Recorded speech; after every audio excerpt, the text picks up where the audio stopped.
Good evening. Thank you for coming this evening. This is the City Commission meeting. If you could all stand and salute the flag, please, and pledge allegiance. Pledge allegiance to the flag of the United States of America and to the republic for which it stands, one nation, under God, indivisible, with liberty and justice for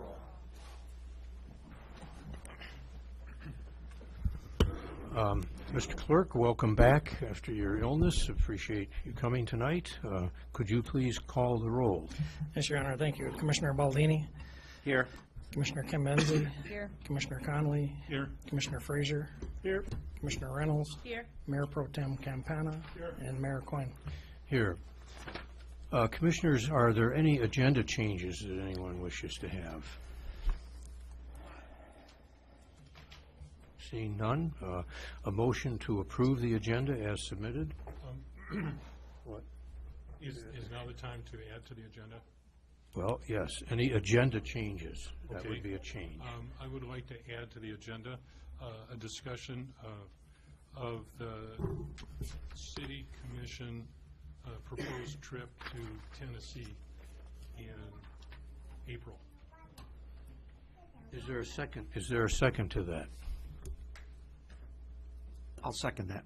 Okay, it's been moved and seconded. Is there any further discussion on the motion to have a discussion regarding the City Commission trip to Tennessee? Seeing no discussion on that motion, please say yes if you're in favor of that. Yeah. All those in favor say yes. Yes. Opposed? Okay, that passes unanimously, and I'm going to make that item number 11. Thank you. Announcements. Mr. Clerk, could you read the announcement regarding the formation of the Superior Trade Zone? Yes, Your Honor. The State Board has signed off on a plan for local governments in Marquette and Delta counties, including the City of Marquette, to join forces to provide business incentives in a coordinated way. The Michigan Strategic Fund Board gave its blessing to the creation of the Superior Trade Zone, which becomes the state's sixth Next Michigan Development Corporation, or NMDC. NMDCs are regionally based economic development entities provided for under state law. The first five were set up through legislation approved in 2010. In 2013, the law was amended and paved the way for the sixth NMDC centered in Marquette and Delta counties. The idea is to bring together regional communities via an interlocal agreement to form these NMDCs, which are able to grant incentives like property tax abatements and tax increment finance districts, said Peter Annister, Managing Director of Logistics, Supply Chain, and Manufacturing for the MEDC. Annister said many existing NMDCs have marketing plans and websites and have set up boards to govern them. The incentives involved are handled at the local level, he said. Although many of these incentives aren't new for local communities to use to attract businesses, Annister said the NMDC provides the structure to offer those incentives in a more streamlined manner and opens up opportunities to communities that didn't previously qualify for certain incentives. For example, a city may be eligible to use a specific economic development tool,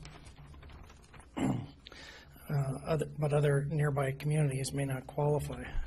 Now that the fact they're part of an interlocal agreement to form this Next Michigan Development Corporation, that now makes those other communities also eligible to provide that incentive, Annister said. Marquette Mayor Mike Coyne said he is looking forward to seeing the newest NMDC, the Superior Trade Zone, in action. It took 3 years of work by many different communities to make this happen, but this is one of the most exciting economic tools I have seen in the last 4 decades.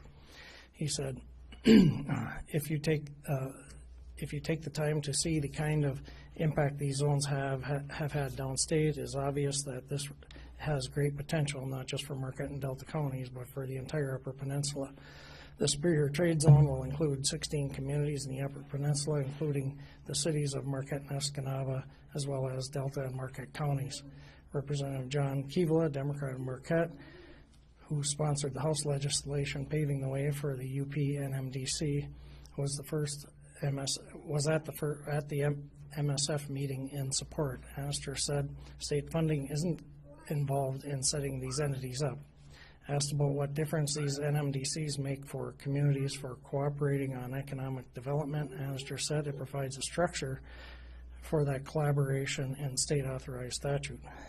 What this does, we have these strengths of assets in our region, and we are taking formal action to bring our communities together to basically understand those assets and leverage them about how we can take advantage of opportunities, he said. The other NMDCs are either known as or situated in the I-69 International Trade Corridor, Flint-Port Huron region, Port Lansing, Grand Traverse area region, Vantage Port, that's southeastern Michigan at Metro Detroit Airport, and Western Michigan Economic Partnership.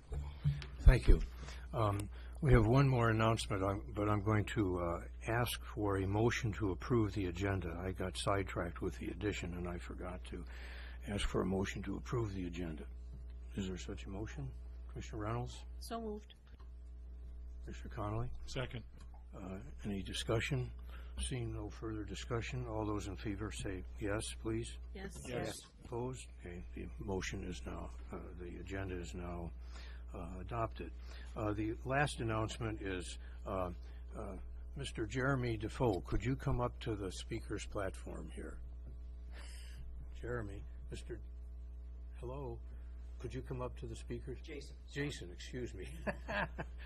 Jason, could you come up and, Commissioner Cambenzi, you had the opportunity to attend his presentation, and he gave us a very nice book of his photographs. And would you have a few words to say? Sure. First of all, I'd like to say it was my pleasure attending that event and certainly meeting Jason.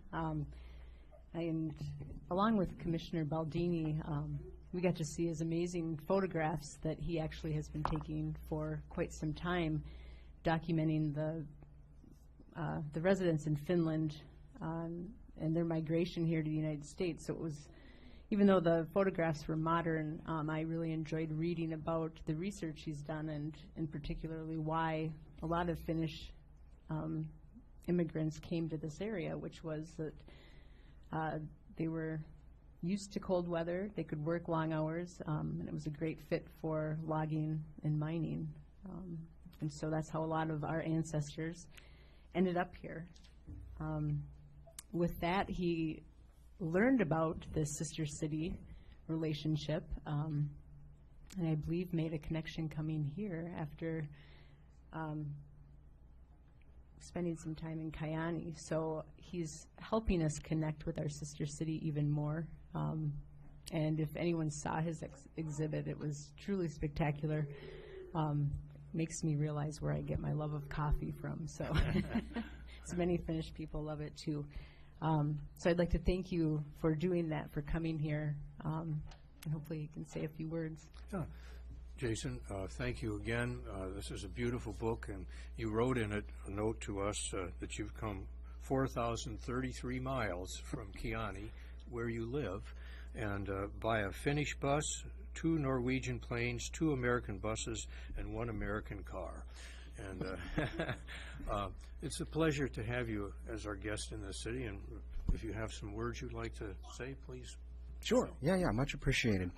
I can say that it is an extra honor to be here, having now discovered, with regard to your Sister City program, that the year of my birth is actually the year of the union of Marquette with its Japanese sister city in 1979. All the more appropriate that I would be able to make this approach for this particular town.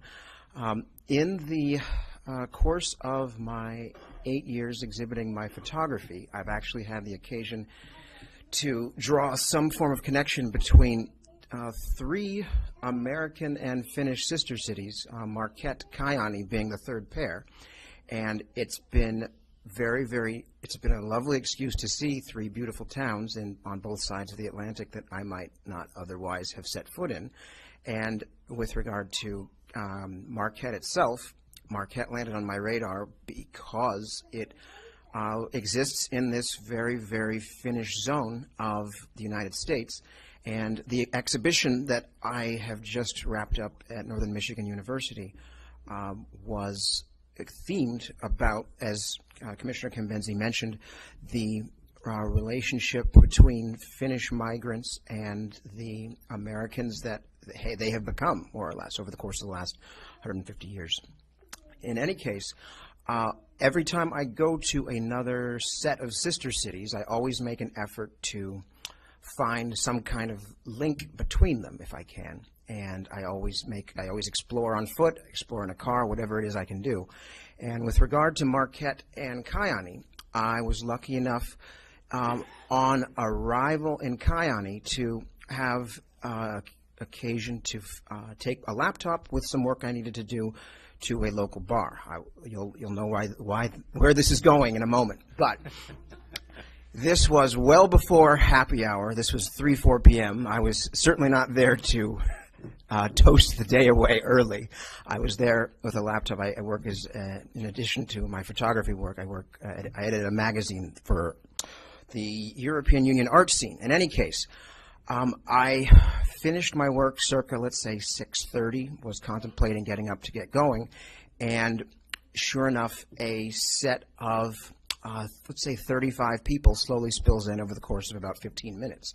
And I thought, okay, this is a very, very quiet bar. I can't figure out why this would take place, but I'm going to sit here until I figure out why they're all here, and then I'm going to take off.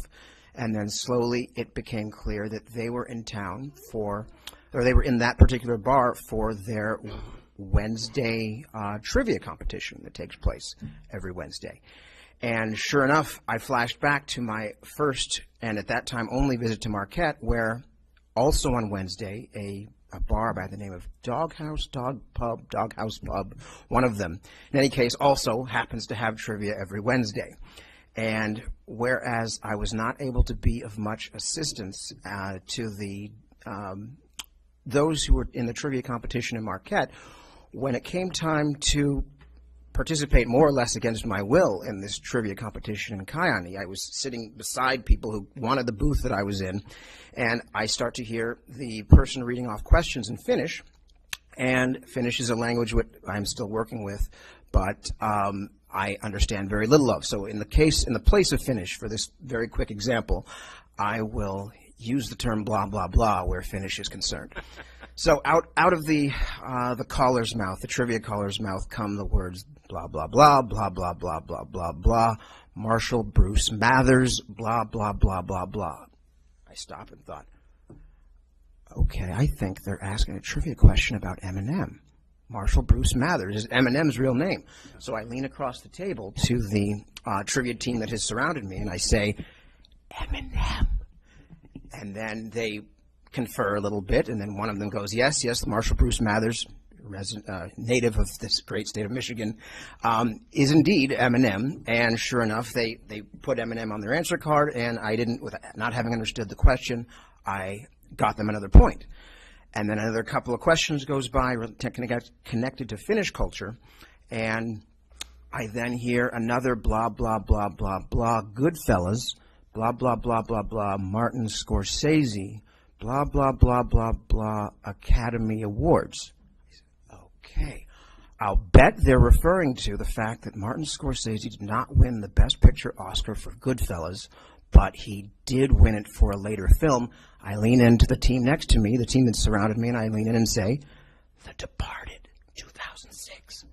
And sure enough, Martin Scorsese won the Academy Award for The Departed in 2006, and they got another point on behalf of this not quite understanding their language visitor that came from nowhere. So in any case, met this lovely team of people from Kajaani that I proceeded to spend the evening with. One of them is, two of their industries are very close to mine. One is a photographer themselves, another one is a singer, and I photograph musicians on a regular basis and produce concerts. And I wanted, because there aren't too many people passing from Kajaani to Marquette on a regular basis, to share that small moment with you as it relates to Wednesday night trivia, which I would encourage all to take part in if you have the opportunity. Lovely. Thank you. Thank you. You have, just to point out, the man sitting to your right is a native of Finland. Yritän, mutta minun suomeksi ei on.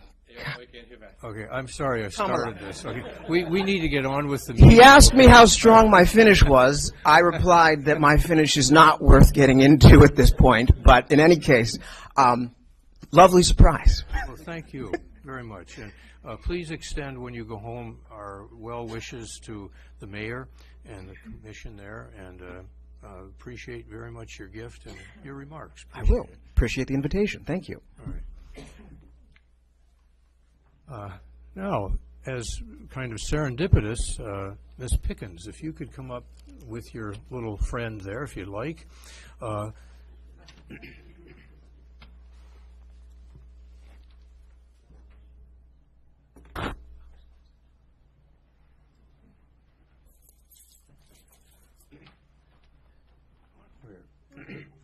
Devon, on behalf of the city, you're retiring from the Sister City Advisory Committee, and this has been a very tough committee to be on because it's been going through such a transition, and you are a trooper to have hung in there diligently. So we very much appreciate it, and you get a T-shirt and a pin. And if you would like to say something, you're welcome to in English. Sure. Okay. All right. Well, I'd just like to thank the city for the opportunity to serve. Since I moved here, I've served on this committee since I moved to Marquette several years ago. And it's given me an opportunity to make a lot of friends here in Marquette and over in Japan internationally, and some from Kayani when they come here. I haven't been there. And I would, is it okay to mention that? Oh, absolutely. Terrific. If anyone's looking for a similar opportunity, I would recommend that you look into the Marquette Area Sister City Partnership, which is newly formed in the near future. That's all. Thank you very much. My pleasure. Appreciate it. Thanks.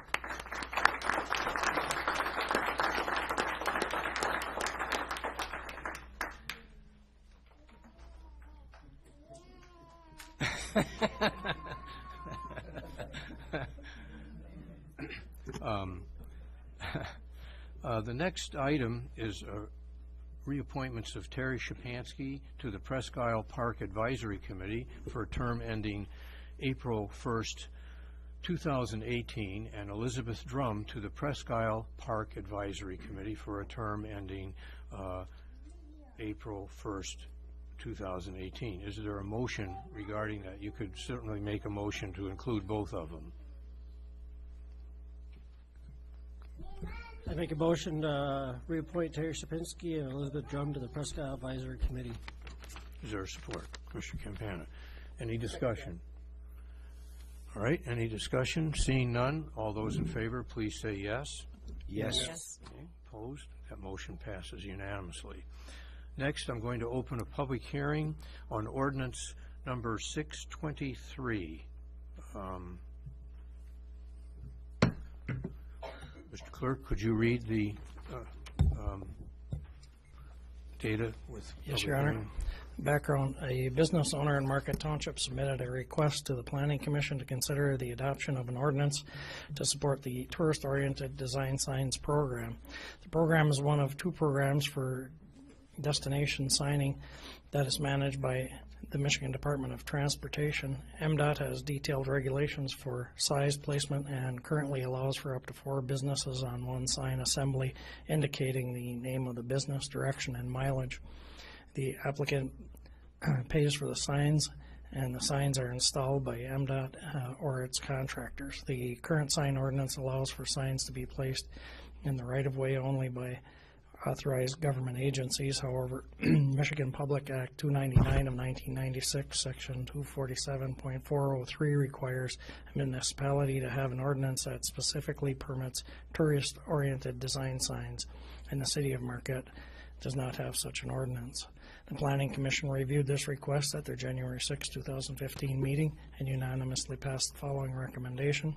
It was moved by Klipp, seconded by Norton, and carried 5-0 that the tourist-oriented design signs fit with the city's future land use plans, specifically growth of tourism, as well as it is in accordance with the current sign ordinance, and recommends that the City Commission pursue adoption of a specific tourist-oriented design signs ordinance that is in compliance with the state and MDOT regulations. The City Commission concurred with the Planning Commission's recommendation and directed staff to prepare an ordinance, which is attached, in accordance with the Michigan Public Act 299 of 1996, and has scheduled a public hearing for this evening to consider adopting the ordinance. Fiscal effect none at this time. Recommendation, hold a public hearing to consider adoption of ordinance number 623. Alternatives as determined by the Commission. Thank you. I'm going to open the public hearing. Anyone who wishes to speak, please come forward to the microphone in the center here and state your opinion or comments. Good evening. Lynn Durant, representing the Cedar Motor Inn. And this was my request, our request, of the Planning Commission initially. And I have spoken with Todd's representative today, and he informs me that your ordinance conforms with what they look for in working with MDOT in designing the signs and placing them. And I believe Todd's representative comes to Marquette and works with MDOT to choose the position of the sign, where exactly it'll fit. And they're thinking somewhere between Furnace Street and the roundabout. So that would still fall on your shoulders to work with MDOT and determine where exactly that sign would be should you decide to pass the ordinance tonight. So he has also given me a cell number if anybody had any questions tonight that they felt weren't answered previously. So, and I'm also available to answer any questions if you need anything. Thank you. Thank you. Anyone else wishing to come forward? Okay, I'll close the public hearing then if no one else wishes to speak. At this time, is there a motion regarding this, adopting the ordinance? Commissioner Campana. I move that we adopt ordinance 623 as stated. Anyone support? Commissioner Frazier? Support. Any discussion? Commissioner Campana? None. Mr. Frazier? Anyone else? Seeing none, I'll call the question. All those in favor, please. Mr. Clerk, would you do a roll call? Yes, Your Honor. Commissioner Baldini? Yes. Commissioner Cambenzi? Yes. Commissioner Conley? Yes. Commissioner Fraser? Yes. Commissioner Reynolds? Yes. Mayor Pro Tem Campana? Yes. And Mayor Coyne. Yes. That motion passes unanimously. Okay. The next item on the agenda would be the UP Children's Museum Youth Leadership Award. Carolyn, would you come up to this place over there?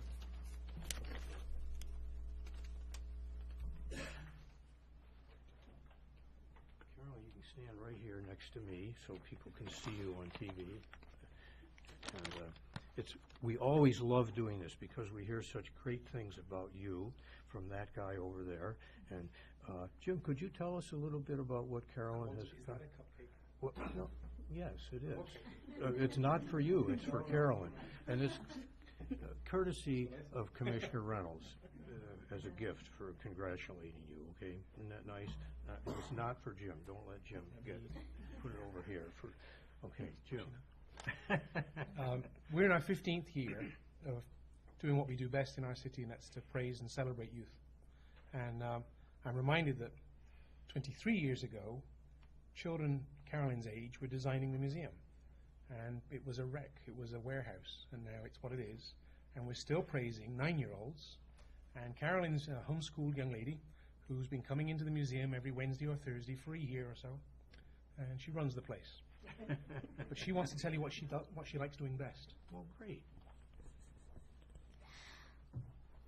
What I love about doing at Children's Museum the most is having the kids have a good experience at the Children's Museum and knowing that they have a good time. Great, great. Thank you. Jim, anything else you'd like to say?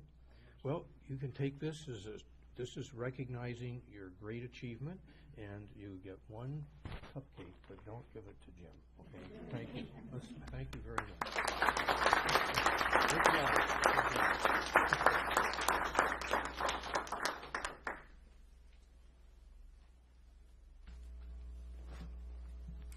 Carolyn, you're a very unusual young lady to be able to give that talk. Thank you. That's, you were on live television. Did you know that? You did? Okay. All right. The next is a very big honor for all of us on the commission to recognize the Alpine Division I boys ski team, who are state champions. And if you guys could all come up to the podium there, appreciate that.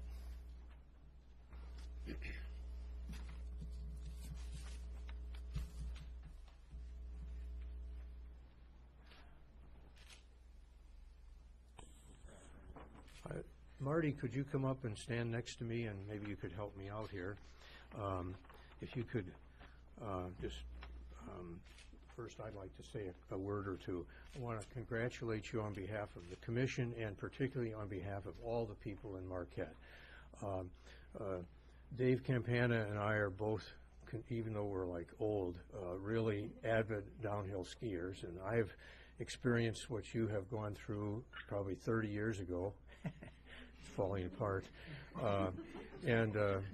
I know how much work you guys had to put into this and how much discipline, and particularly how you functioned as a team. And you've mentioned this before. This is a team sport, and you all performed and you won. So congratulations, and congratulations on your hard work and great performances as a team. Marty, would you like to say something on their behalf? So I get to ski with these guys for a few months every winter. That's a great privilege, and it's a lot of fun. It really makes my winters fly by, and we can't believe it's already over. This year we had 4 new athletes skiing on the varsity team. We ski 6, and you count your 4 best finishes. And the only returning A-teamers from last year were Captain Nick Weber and Joe Weber.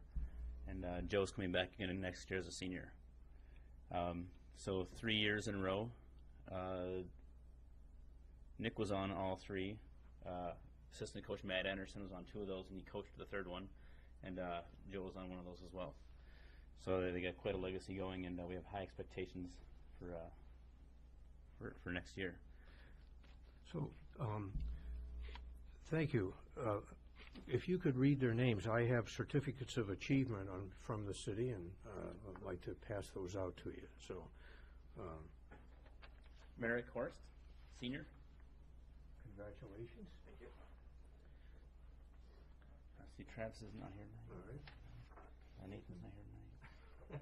Jacob's not here. Dylan Robinia, sophomore. Adam Skenzel, sophomore.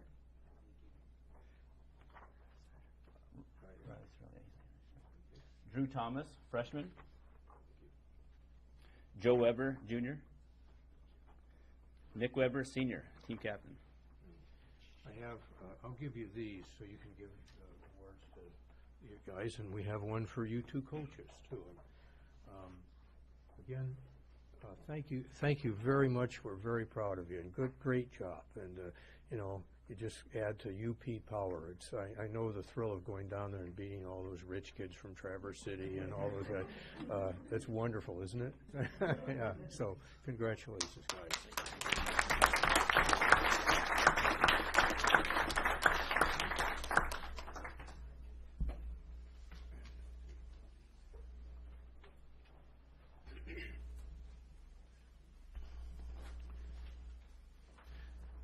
Well, last but not least, we have a presentation from the Presque Isle Park Advisory Committee. Mr. Chapman, where are you? There you are.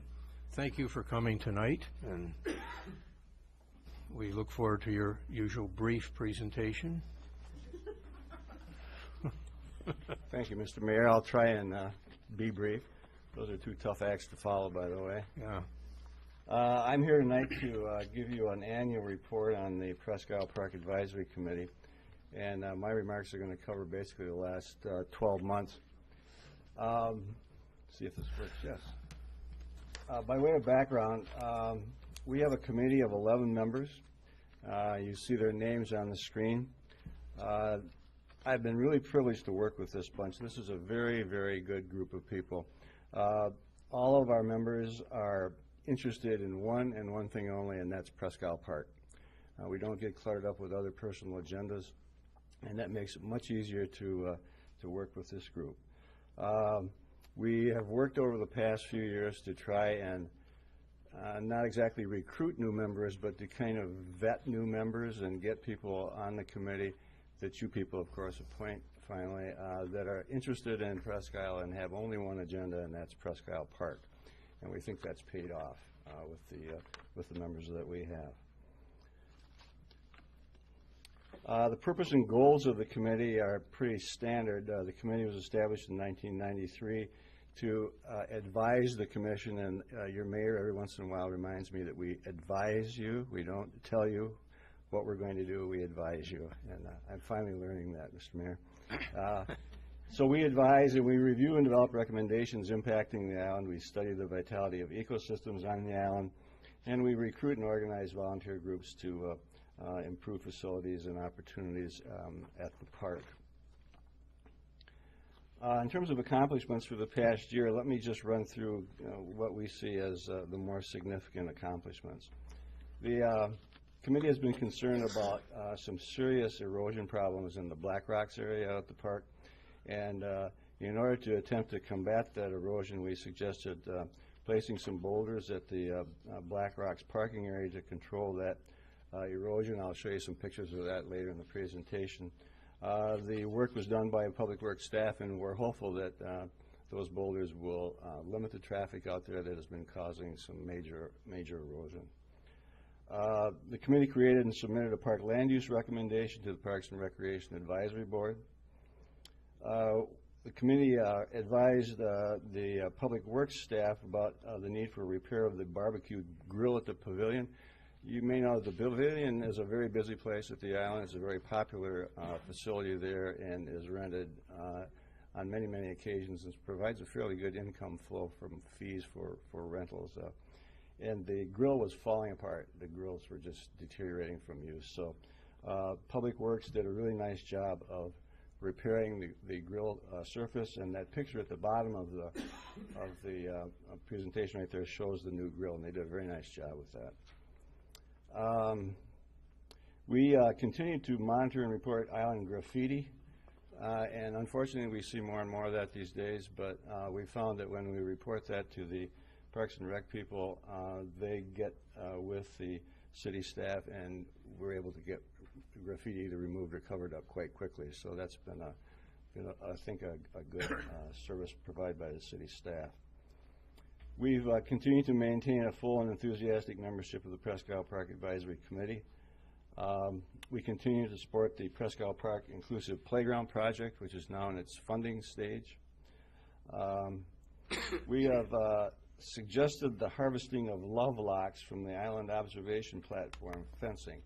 I don't know if you're all familiar with love locks. Maybe you are. They're locks that people who are in love put together and then engrave their messages, and then they like to lock them onto various obvious places. And in the last year or so, the island observation platform fencing has become a popular love lock location. So we thought we should just low-key that, and when the love locks build up, we suggest to staff it's time for a harvest. And so they harvest love locks, and I think we had about 3 harvests last year, and it just kind of keeps them quietly cleaned off. We advised the City Commission regarding a smoke-free policy for Presque Isle Park, and we're very proud of that piece of work that we did. And finally, Presque Isle Park continues to be recognized on a state and national level as a first-class recreational destination. A lot of people visit the park, and I think you all know it's pretty near and dear to the hearts of most residents of Marquette. Goals for the upcoming year is identified by the committee.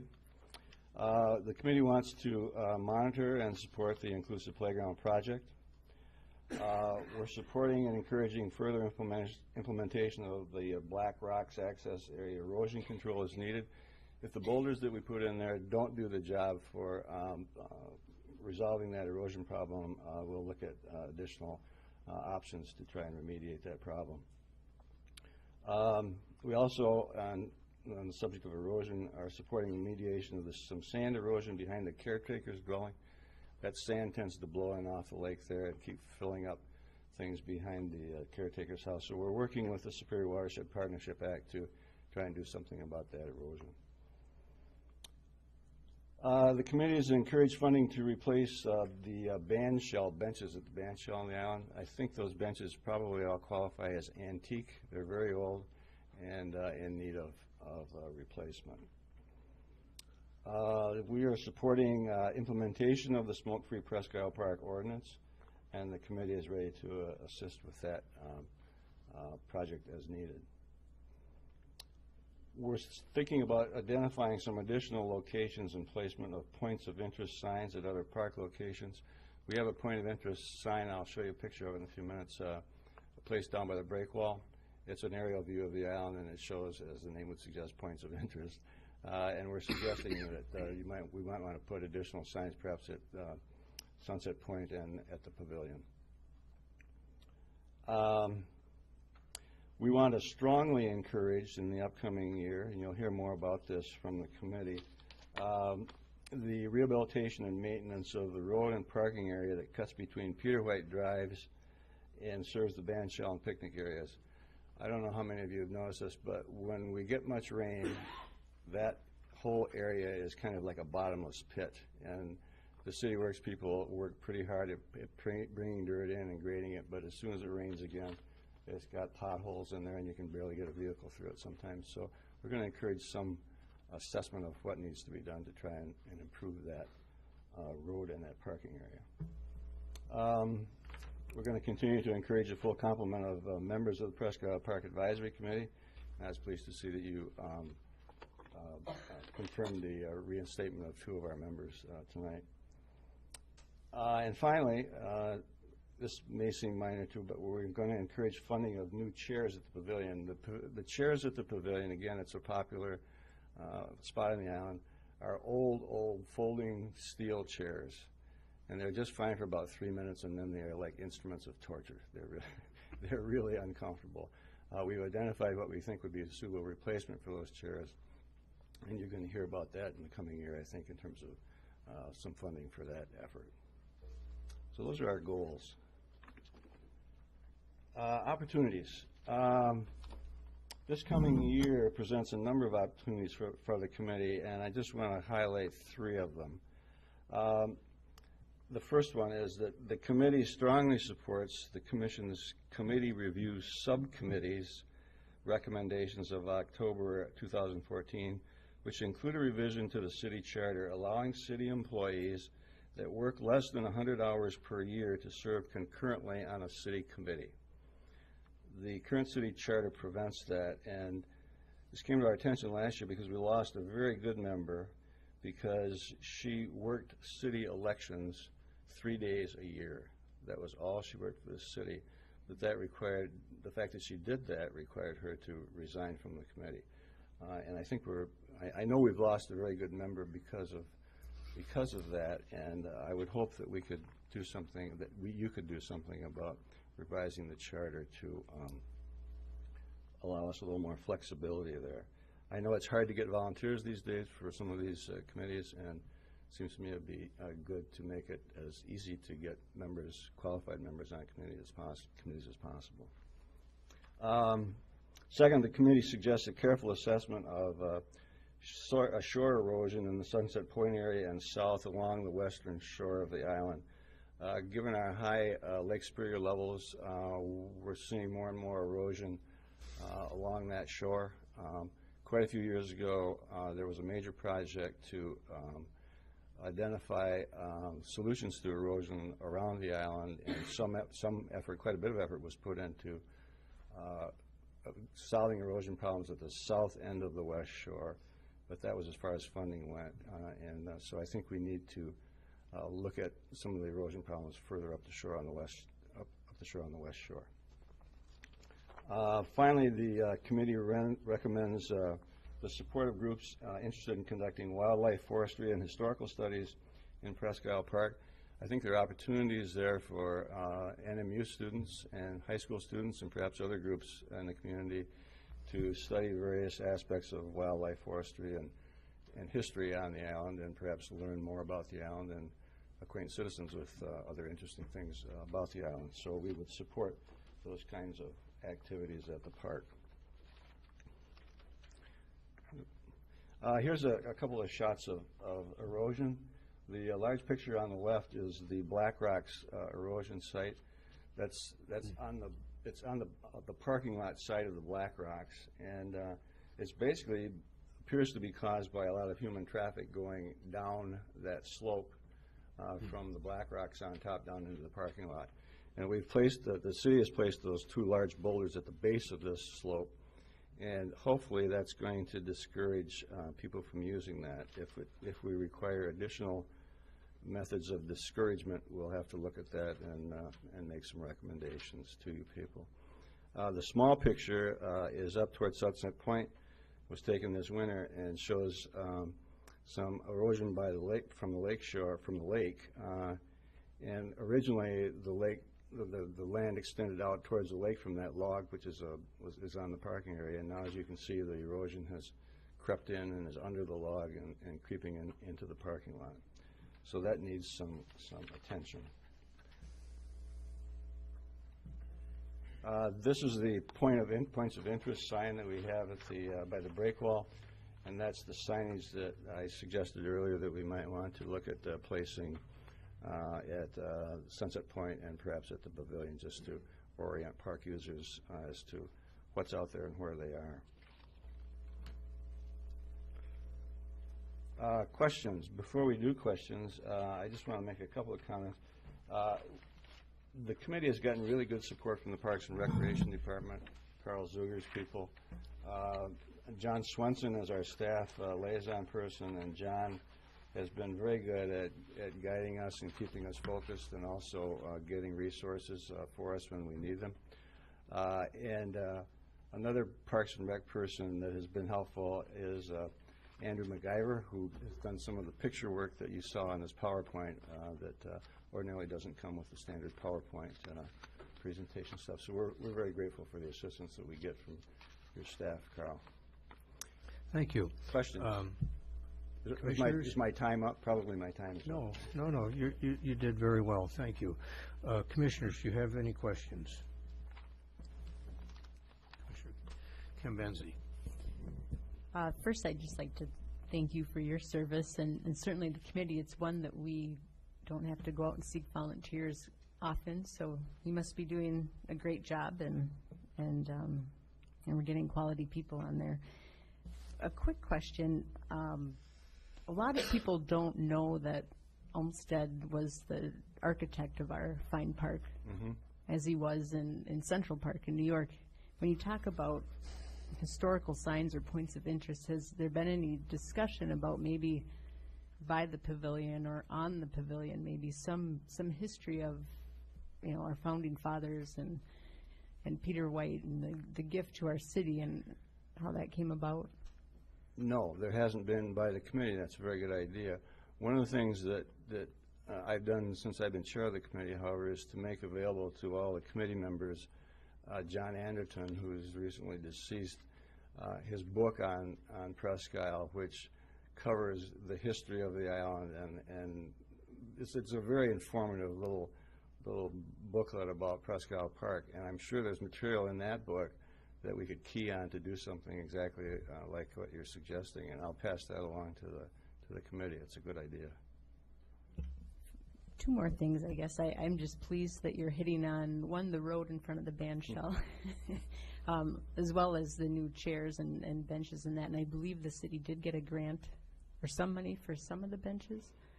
It could be. I'm not sure. No, we didn't. Okay. And the other one was the erosion, which you look at old pictures and you see how far out some of the places are on the island. And then just my memory is as a child, and then midlife, I guess it's quite alarming. So thank you for being on top of that. And I guess I'd be interested in staff maybe helping us figure out what exactly that means or how much it costs, because I know it's not going to be cheap. So we had a study done by STI back in the early 2000s And based upon that study and recommendations, that early remediation was done. And we still have those documents which deal with what needed to be done back then on the further up the North Shore. So there's a good deal of information still available on that. Thank you. Any other questions? Commissioner Baldini. Excuse me. With regards to the chairs, the city has a program where individuals donate benches, correct? And I don't know what the cost. I mean, is there a way that people could start donating with a little plaque on the back of the chairs for the, I don't know what it would cost. There's always legwork into it, but sometimes it's a way for people who want to be, for some reason, a marriage there or something of that nature. Could we direct that to the city manager, Tom? He's raising his hand and avoid putting Bob on the spot and saying something incorrect. Thank you. All right. No, thank you, Your Honor. Actually, let me have Director Ziegler. Okay. Real quick respond. Thank you. That's one of the projects that we are anticipating for a grant application to the Michigan Arts and Culture Commission. So you'll be seeing that probably in April to replace the benches. Tom, that doesn't answer the question of individuals donating a specific chair or bench. We do have a bench program, and we have designated areas where people can purchase benches. It is not the band shell area, but it's a good idea. We could look into it. Thank you. Thank you. Commissioner Reynolds? I don't really have any questions. I just wanted to thank you, Bob, because you're going to be leaving April 1st. Am I correct? I am, yes. And we appreciate all the time you've put into Not this. leaving town. I'm Well, just leaving the committee. You're done with the committee now. So just want to thank you for that. And then secondly, thank you because I know what Locks of Love are, but I never knew that we had them on Presque Isle. So now I'm going to go down there and check that out. So. See, we're trying not to have them. Well, I want to go look at least. Okay, there are usually a few out there. Thank you. Yes. Any other comments? Mr. Connolly? I'd like to thank the committee for preserving and improving a wonderful park, a park that all the area residents enjoy, and a park that people, when they come from out of town, make it a point, can we get out to Presque Isle? Can we do a walk around there in the summer or the winter, year-round? It is a pleasure, and I thank you for your work. And I thank you for your service as chair, and I understand you're terming out, and I appreciate what you've done in leading this committee yourself. I hope that we can find replacements, and I personally have been working on getting good people in to get that done. But I want to thank you and the committee. I'm glad you pointed up the erosion problem that particularly on the northwest side between Sunset Point and the pavilion, because that is a continued and every time you look at it, you say, God, that's going to be expensive to fix.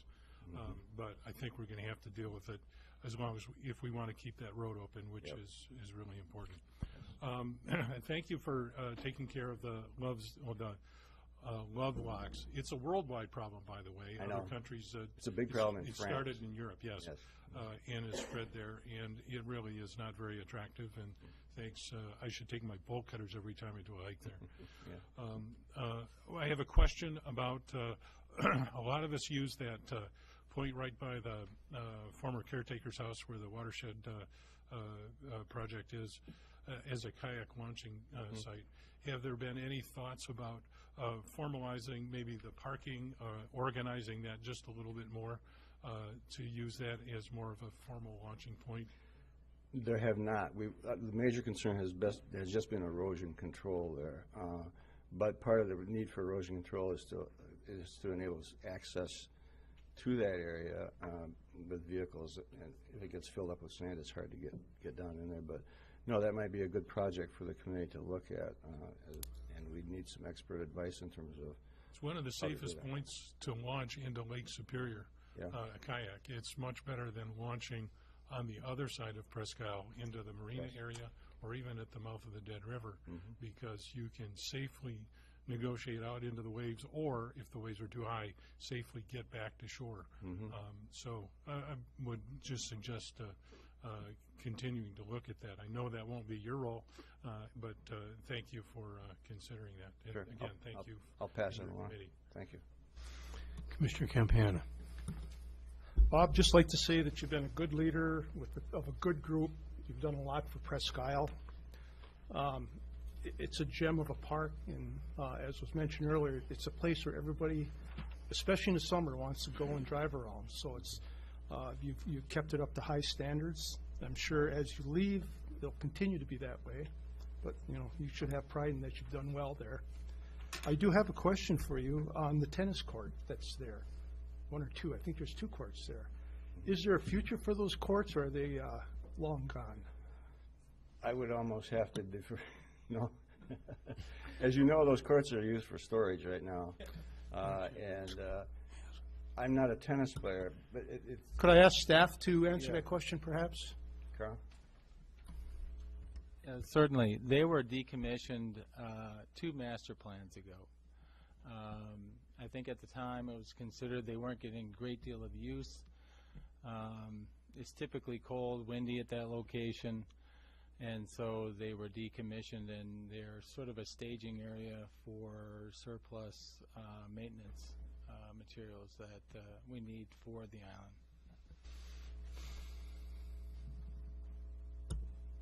They're not used much because they're not usable. I mean, no offense, but if you were to build them up, I bet they would be used. Just an observation. Thank you. Any other questions, observations, questions, anything? Well, Bob, I'm going to miss all the advice you've been giving me for 6 years, okay? And you have been a great steward, and you've done a great job with the committee. You've got wonderful people on there who obviously care a great deal, and you'll be missed. And am I correct? Couldn't he sign up for another, other committee? So I'll be talking to you about. We have a long list of other committees that we could use your advice on. So. Thank you, Your Honor. You're welcome. I'll look forward to that. Thank you. I bet. Thank you. Thank you, Bob, very much. Appreciate it. Moving on to the next agenda item is a public comment item. Anyone wishing to speak, please come forward, state your name, address, city or township of origin, and you have 3 minutes to speak publicly. So anyone wishing to come forward, please do so.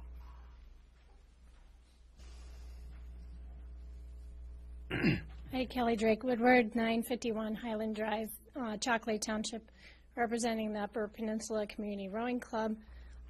Just in case you had any questions about consent agenda items 8, D, and E. Thank you. Anyone else wishing to come forward and speak?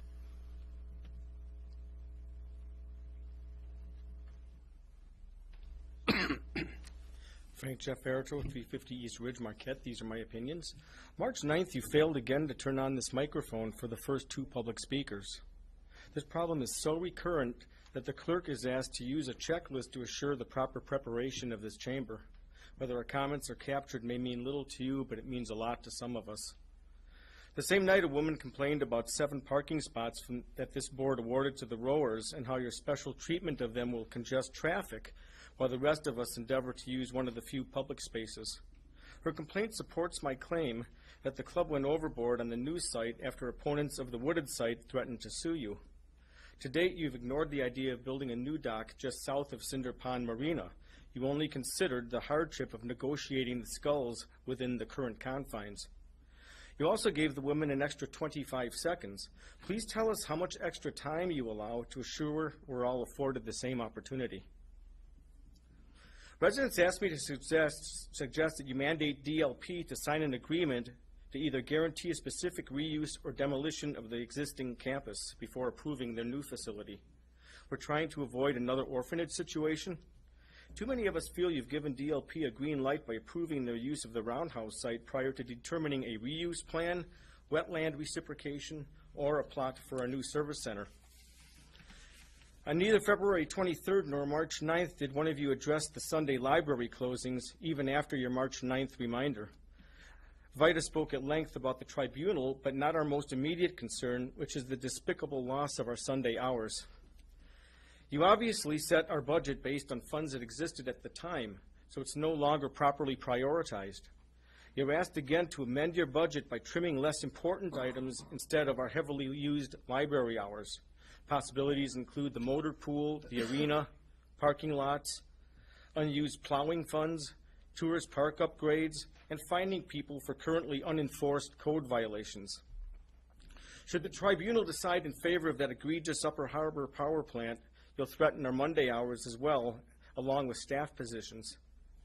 The plant doesn't pay high enough taxes as is to offset the injury it inflicts on us in the forms of pollution and diminished visual quality. The tribunal will doubtfully consider these variables in its decision, similarly to this board on such matters. Your refusal to address public concerns in your closing comments only encourages the repetition that so bothers you. For the umpteenth time, you're asked to respond to specifics rather than blurting generalities or remaining silent to buy yourselves time until the next meeting. It's amazing that in this literate community, you can't keep such a vital library open on Sundays. Citizens are urged to help us convey the level of importance to you.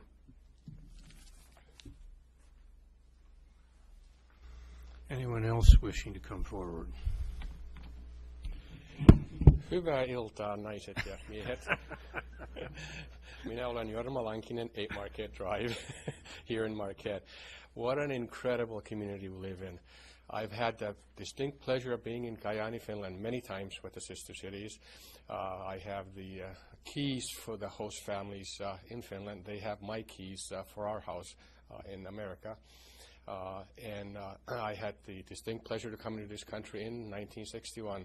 Shortly thereafter, Karo Pellampa started his show and has gone for 53 years. Just today, he ended up getting an award from the Finnish Council for an incredible job. Well done. And I've had the pleasure of having our sister city on Carl's program many, many times. And so with all the negativity from the previous speaker, this community is just a wealth of incredible fun things to do, educational things to do, world leadership things that we get to do in our community. And it is my esteemed pleasure to be part of this community and live here and do things and visit with people. We have people from different parts of the country that I run into at downtown in my different business ventures as well. And so the things that you as a commission do for the citizens of our community is well represented throughout the world. And I am pleased as punch to be part of this community. Thank you so much for a job well done. Thank you, Mr. Lincoln. Anyone else wishing to come forward and speak? Seeing none, I'm going to close the public hearing section. We move on to agenda item number 9. Mr. Clerk, could you please read item number 9 for us? I'm sorry. Consent agenda, Your Honor. It's number 9, isn't it? Is it? It's number. Oh, I have it as 8. Oh, we didn't do the consent agenda. Right, sorry. Okay, 8. Thank you, Tom. Is there a motion to approve the consent agenda? Commissioner Frazier. Make a motion to approve the consent agenda. Support, anyone? Commissioner Reynolds, any Second. comments? Commissioners? Seeing none, all those in favor signify by saying yes. Yes. Yes. Okay, all those opposed, that motion passes. Now, Mr. Clerk, we can go on to number 9.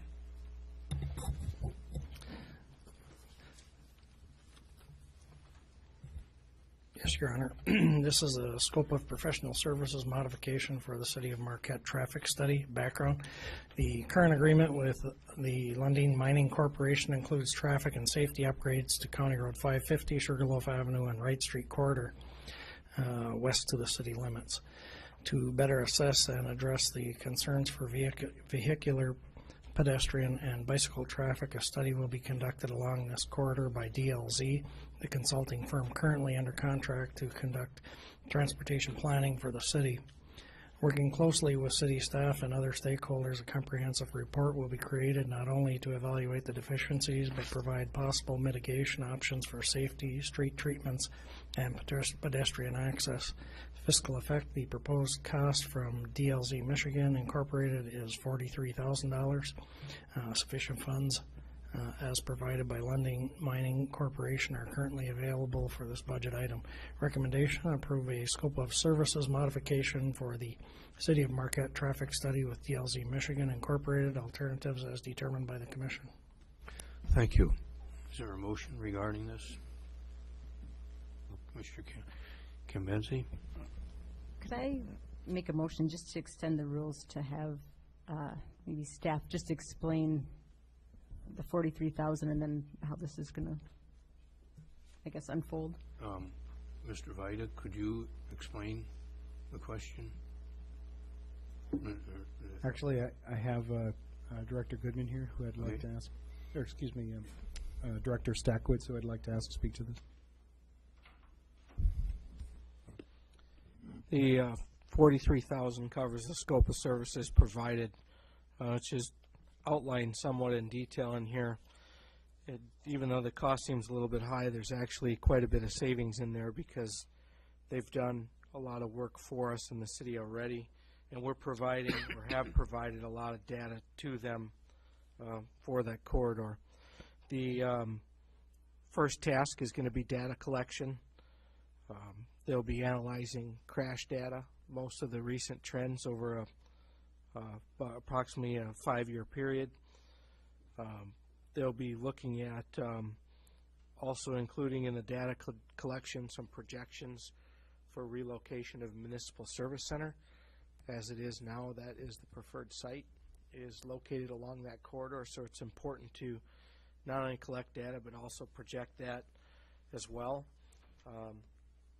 And that data itself is not just for traffic movement and the number of cars that will come out there in the future. It also looks at the existing infrastructure, our capital improvements plan, and where we were programmed to spend city dollars versus now that we have the contract with Lundin, how we can program that into our 6-year capital outlay as well. There will be, as part of the analysis, they'll look at, as I said, capacity, the crash analysis. They'll also look at non-motorized activity. You know, we have a complete streets policy in the city of Marquette. That corridor is very active for people on bicycles, walkers. I think I've even seen some other folks using other motorized type of activity in there. We'll also look at meeting with some of the other stakeholders along the corridor, which includes Northern Michigan University. We have a unique interface with the university along a section of Wright Street, and in particular the existing condition of the parking lot coming across and the proximity to dorms. And then there's also they'll be looking at some mitigation techniques as well. From that, we will get a compiled analysis and a number of recommendations that will be put into a document, and this is being done again in conjunction with the folks from Lundin. This is their part of the agreement, is their money's coming into it. So we'll actually look at their truck movements as well, and with the overall outcome being to utilize the funding to have the safest corridor possible, or at least somewhat of a roadmap to help us get to that point. Thank you. Do you have any further questions you'd like to ask staff?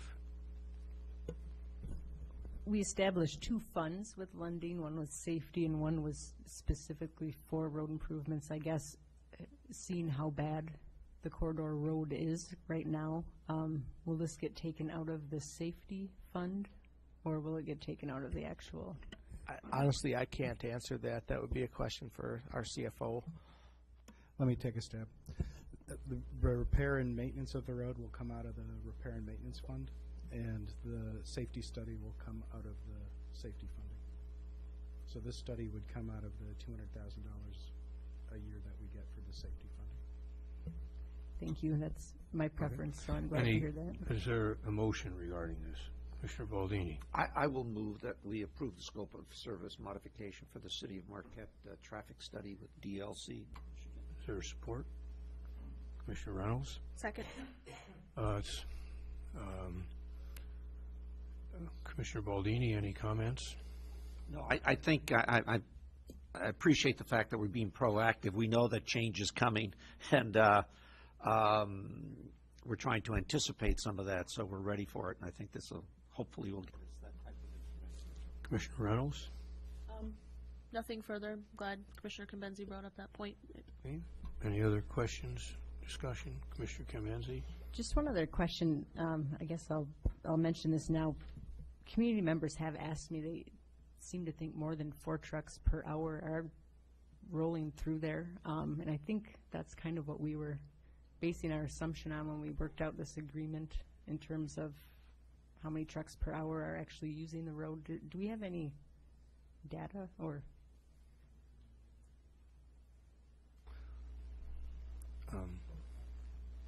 Thank you, Honor.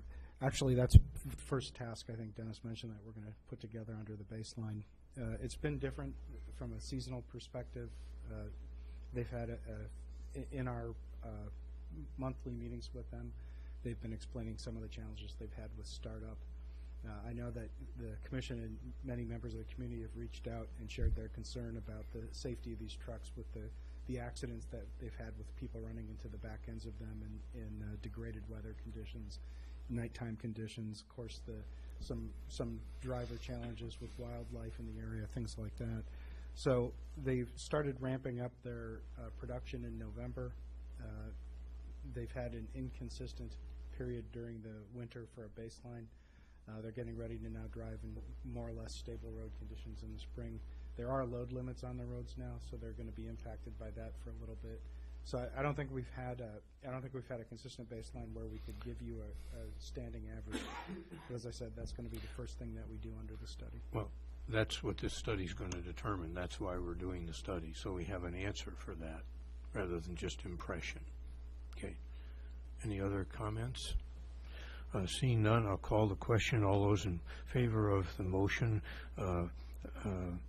please say yes. Yes. Yes. Opposed? Okay, that motion passes. Now we're on item number 10, the Michigan Department of Environmental Quality 2015 Community Pollution Prevention Grant Program application. Mr. Clerk. Yes, Your Honor. Background. In January of 2015, the Superior Watershed Partnership notified the city of a grant opportunity through the Michigan Department of Environmental Quality 2015 Community Pollution Prevention Grant Program. The program would include but not be limited to education, marketing, and outreach as it relates to city recycling programs. The deadline for the grant application is April 1, 2015. The SWP recommended the City Commission and the partnership partner in submitting a request for the grant maximum amount of $100,000 to be used for recycling program enhancement and development. Specifically, the grant would be used to supply recycling containers in public areas as well as residential recycling bins and would be used to increase community outreach and education. The city and the partnership match for the grant would be 25% or $25,000, which would be in the form of in-kind services. Staff expects award notifications to be made with a short turnaround time. In the event the award is granted, the Commission will be asked to approve acceptance of the award. Fiscal effect, 2015 Community Pollution Prevention Grant Program, grant request of $100,000. City SWP match, $25,000 for a total of $125,000. Recommendation, approve submittal of a joint application from the city and the Superior Watershed Partnership for the MDEQ 2015 Community Pollution Prevention Grant Program and authorize the city manager to sign any subsequent paperwork, alternatives as determined by the Commission. Thank you. Commissioners, what's your pleasure? Motion. Commissioner Campana. I'd like to make a motion that we approve submittal of a joint application from the city and the Superior Watershed Partnership for the Michigan DEQ 2015 Community Pollution Prevention Grant Program and authorize the city manager to sign any subsequent paperwork. Is there support? Commissioner Frazier. Thank you. Commissioner Campana. This is due by April 1st, so we almost need to do this soon. And it's a good program. And I just have a question. We always hear the term in-kind services. And to me, that means in lieu of money. Could somebody from staff just real quickly explain what kind of in-kind services we might be getting here, just so the people at home might know this also? Yeah, typically these types of grants, we have to do a match. And the way we calculate is how many hours we'll spend on the recycling, the P2 grant. And we calculate based on the staff's rate of pay, and that qualifies for the match. So it's all labor. That's what this part of this grant will consist of. Thank you. Anyone else? Commissioner Connolly? Well, so I have a question. This is the $25,000 in kind is labeled city/SWP. What's the split on that? How much is city and how much is SWP? The city's contribution is $20,000. It's approximately about 722 hours of staff time, and then Spirit Watershed will provide 5,000. One thing I could add is that we would be doing this recycling education outreach regardless of the grant. So the timeliness of this opportunity couldn't be better. So this is going to really help the recycling program move I think we forward. talked about this a couple of months ago when we had the presentation about recycling at the library, and you talked about providing containers for those who don't have them.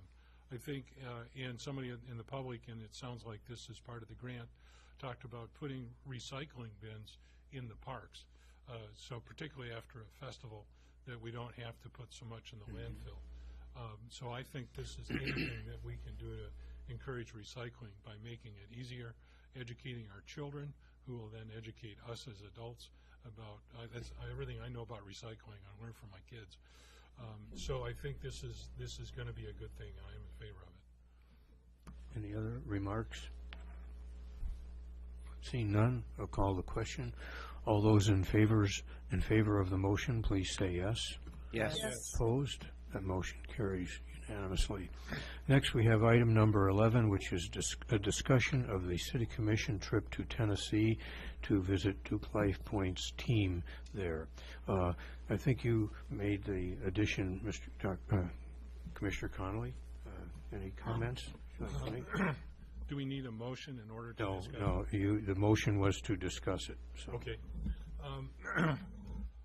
My understanding is that a few of the city commissioners, the city manager, and a member of the Arts and Culture Committee will be provided a trip to Tennessee to meet the people down there and to learn about the building. Am I correct in that? Thank you, Commissioner. Well, the Duke Life Point team invited us to come down to Tennessee. I think as people know, they've been coming up pretty routinely to Marquette. And when they come up, they're not able to bring their whole team. So this is an opportunity they've offered for us to come down, meet their executive team, meet the people who are going to be working on this project with the city for the next 3 to 4 years, and then hopefully have dialogue about a number of things that will be interesting over the period of that time. We could see potentially some of their early thinking on what the design of the hospital might be.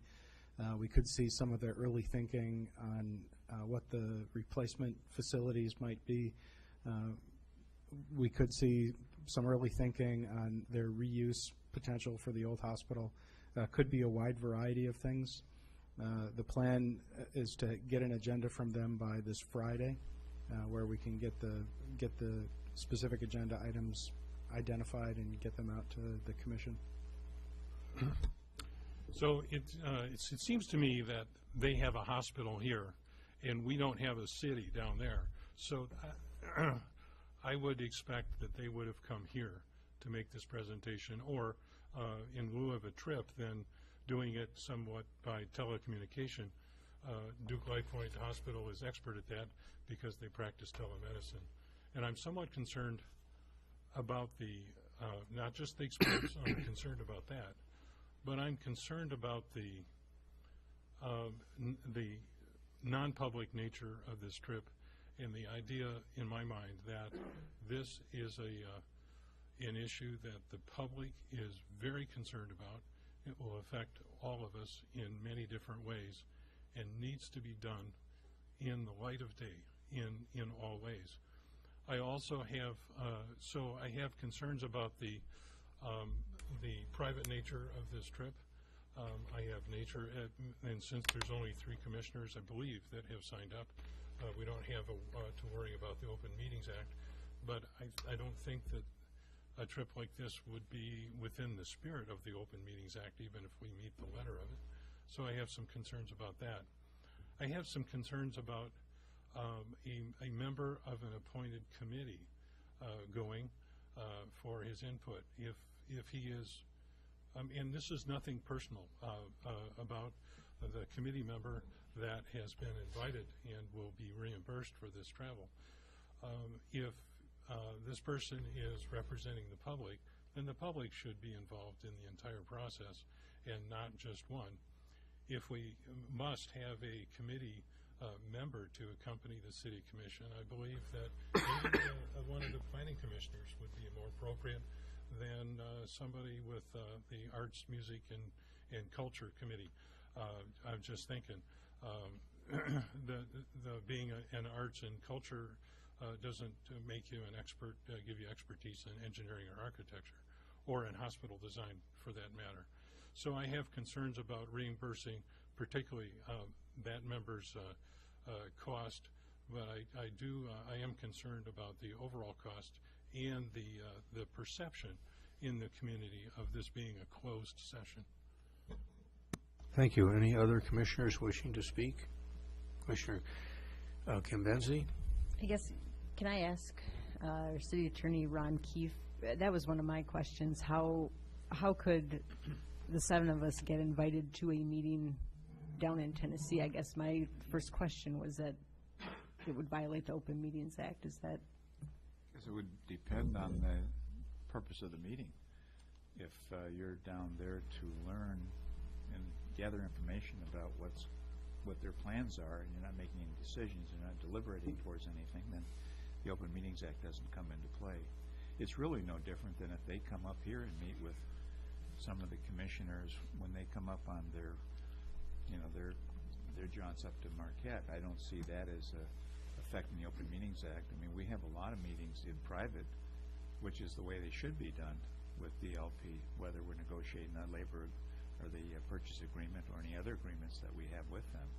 It's only when something comes before this commission for approval that the commission needs to be involved in it, and the public obviously is then aware of what's going on. But there's a lot of stuff that happens behind the scenes, not only with this project, but with all the projects that we're involved in. I mean, we do this every day, and we don't have the public sitting with us. We just can't do that. We just can't work that way. But as far as this trip to Tennessee, it was my understanding that there were 3 commissioners that were going to go on it. I don't know who on the administrative staff is going. But let me just finish. If 3 are going, I agree with Commissioner Kimbenzi or Commissioner Connolly, whoever made the statement.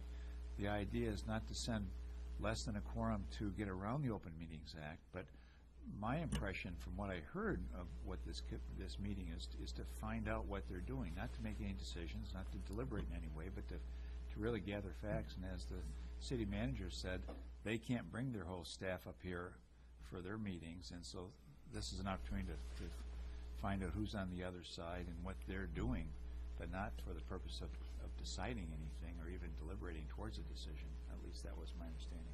Yeah, actually, let me maybe explain what happened. Duke Life Point sent an invitation for us to come down and visit and have this exchange. We routinely work with them every week. We have a conference call. They on occasion come up and visit us as well. But the solicitation to the commission was to see who was available. And so we ended up with 3 commissioners who were available. The rest of the commissioners were unavailable. And so it wasn't an invite to the city commission per se. other than to the entire city commission. But there were, as far as the commissioners who said that they could go, we've got 3 who said that they could go. So in theory, we could take the entire commission down if the commission wanted to go, or we could take none of the commission down if they didn't choose to go. But as Ron said, this is a very routine thing that we do just about every day. Thank you. Commissioner Kimbenzi, any further comments or remarks?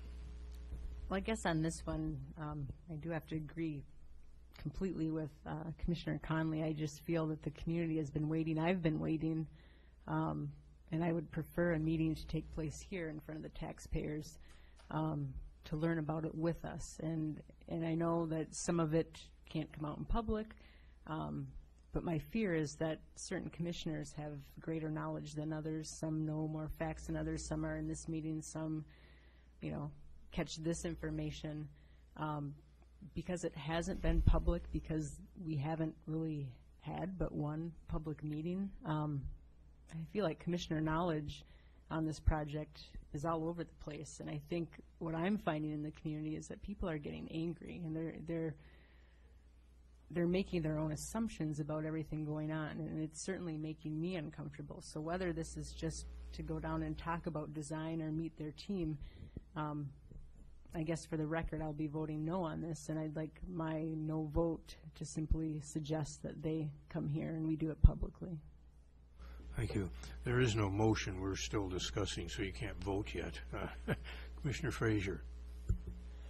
I think it's a good opportunity to go down and meet their team to see what they have in store for, the hospital, and to voice our concerns as citizens, as commission members, and to get some knowledge, because we're all playing guessing games. We're all trying to decide where it's going to be, what's going to look like. So I think it's an opportunity for us to learn from them, to see what their design is, and encourage them when they finalize their design to come back up here and do like a town hall meeting. They don't have to, they're a private company. They're spending their own money to build this thing. So, they're doing us a favor by, letting us see this stuff. So I think it's, a good opportunity for us to go down there and show our support and say, you're investing a lot of money in our community. So I think it's a good opportunity for us to go meet them and show our support, and then, encourage them, to come back up here and answer some of our concerns to everybody. So thank you, Commissioner Campan, and then Commissioner Reynolds. I think that I am very much in favor that we send a delegation down. This is a business transaction. We have to work with them. There has to be trust on both sides. They didn't tell us to come down or demand it. They invited us down in, good spirits. And just to go down and show that we do have an interest in it, as Commissioner Frazier says, they're investing a lot of money in this community. And we need to work with them. It hasn't been adversarial yet. We have to keep, the better we get along, the better this project's going to go. So I would be in favor of going down. I don't see any problem with it. It's just typical business. So I'm in favor of it. Thank you. Commissioner Reynolds. Well, when I first got this email, I felt like Commissioner Conley and Commissioner Kimbenzi. I felt, why can't we Skype this? Why? Why can't we just Skype this? This is how we are. We live in the 21st century. And then I reminded myself that I know nothing about the hospital. Me personally, there's other commissioners I'm sure that do, but I am one of those people that know absolutely nothing. And I have people call me. I have people email me. I have people ask me questions, and I don't know the answers. And I'm hoping as a commissioner, if I go down there, that I will get answers to some of these things, and I will be able to share my knowledge with that people. And then I reminded myself, we were down in Lansing last Tuesday, me, Mike, Dave, Bill, for the Strategic Fund board meeting for the Superior Trade Zone. And as we went in, Bill reminded us that he was down there for a prior meeting, and somebody's motion got tabled because they sent an intern down instead of sending a real delegation down to have their plans put into stone. And I think going face to face and meeting some of these people, we might have an opportunity to show how interested we are, because at this point, I don't know anything, and I really need to know some things so I can answer some questions. And that's why I finally did sign on to go, because however I can do it, I want to get some answers. So, Thank you. Commissioner Baldini. Thank you. I've expressed concern to several of you already that I had questions about this sort of trip going to Tennessee as a group. I'm not able to go. I have a class, but I could cancel the class, but I suspect my students would be disappointed in that. And but putting that aside, if there's information we should know, then the commission should know, not some members of the commission. I have said publicly, and I would say it again, even if LifePoint was here, there is a vacuum in this town about this hospital, and they haven't filled it, and it's getting filled by a lot of other information. Probably, maybe some is correct and some is not. So we're going to send a delegation down to meet with their team. That, I think, is only going to cause greater speculation about what's going to happen. And if they are going to provide you with information relative to the hospital, then I think there are 4 other commissioners here who should be privy to that information at the same time. They are going to invest a lot of money in this community, but let's not forget we also have invested a lot of money because they are getting a tax deferment of a significant amount. I think they owe it to this community to come here and tell this community what they are planning. It is going to be huge urban renewal for this community. I think it could be a positive thing. I suspect it will be. We all hope it is, and I think it is. But I do think they should be coming here. We should not be going there. And it does provide the situation where there are 4 commissioners who will not be there. In this day and age, with telecommunications, many of these types of meetings can be held quite effectively with two-way interactive systems. The hospital has one. The university has one. And I'm quite certain they have it at their headquarters. And so I have mentioned to several of you that I am concerned about us going there. I think it will only highlight the fact that we as a community don't have information, but we're going to go down there and we're going to get information from them, but only 3 are, and we're really not going to share it. And I'm not being critical of you in that way because I'm not so sure how you can share it, okay? But I do have some concerns about that. Thank you. Well, first of all, I would like to make a couple remarks about the sharing part. I won't go unless I fully intend to come back here and share it with you at the next meeting, what we learned, just as I will share with you later in remarks what I learned at the Michigan Municipal League. So I think that's an unfair concern that 3 people are just not going to talk to anybody about what we learned. We will share with you, certainly I will, and I think the other 2 commissioners will go, and I think that's unfair to assume that we're not going to share it. We're not going to share it with you individually, but we will share it with you at a meeting. And I want to make a follow-up how this happened. We walked out of the Michigan Strategic Fund after receiving $56 million for this project. The Vice President, Mr. Tom Butler, graciously said while we were standing there, we would love to have you come and visit Brentwood's headquarters of LifePoint because you have not met the team, you have not, we still have 7 different architectural possibilities of building this hospital, and we want to show those to you. And we'd be honored if you came. Now, how can you then say, no, we don't want to come, thank you, no. I admitted I had the thought, I'm not sure that's right. But then the more I thought about it, and my history is this. I go back to Founders Landing. when Founders Landing was, we had two competing groups to build Founders Landing. And we got down to the nitty-gritty, and we said, we need an accountant telling us what your finances are.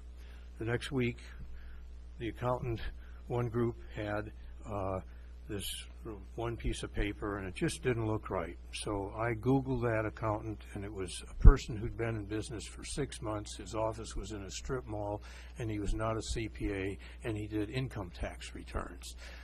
Now, excuse me, you don't think that we have some ability, some responsibility to go and see Duke Life Point's headquarters and meet the people that we're going to be dealing with a purchase agreement and dealing with them for the next 3 years with all kinds of issues. And they want us to come. They didn't say, don't, you know, they're not operating out of a strip mall. They're probably very proud of their operations, and they want us to come and see that.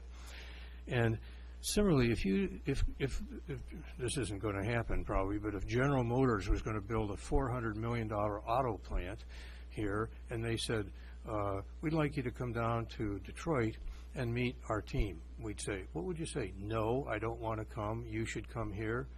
That's not how business works in my life, in my experience. So I personally feel that I will go.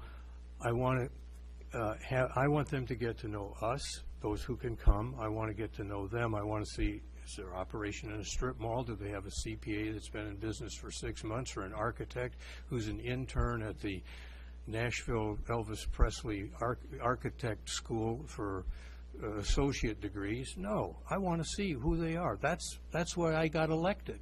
I'm not going to go down there and say, okay, at the next meeting, I'm not going to tell you what I learned. My job is to share this with you publicly. I resent the fact that people keep insinuating that there are commissioners that know more.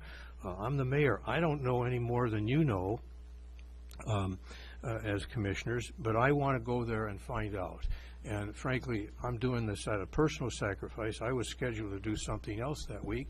I feel strongly that this is very important to do, very important for the city to learn what they're up to, who they are, establish a good relationship with them, and then share that with you. And at the end of the conversation, Mr. Butler, who's the vice president of this project for Life Point, said, as soon as we get the memorandum of the purchase agreement and some clear idea what the architectural plans will be out of these 6 or 7, we're going to have a public forum and a public meeting. This is a representative democracy. I think if it's unreasonable to think that the entire 21,000 people of Marquette can go to Brentwood and meet with them, that's why we were elected to do. I have no shame of doing that. I intend on going, and I intend on sharing what I learned. Now, with that harangue, is there a motion to any effect? Commissioner Reynolds, you have a motion you'd like to make? No? Okay. Commissioner Campana.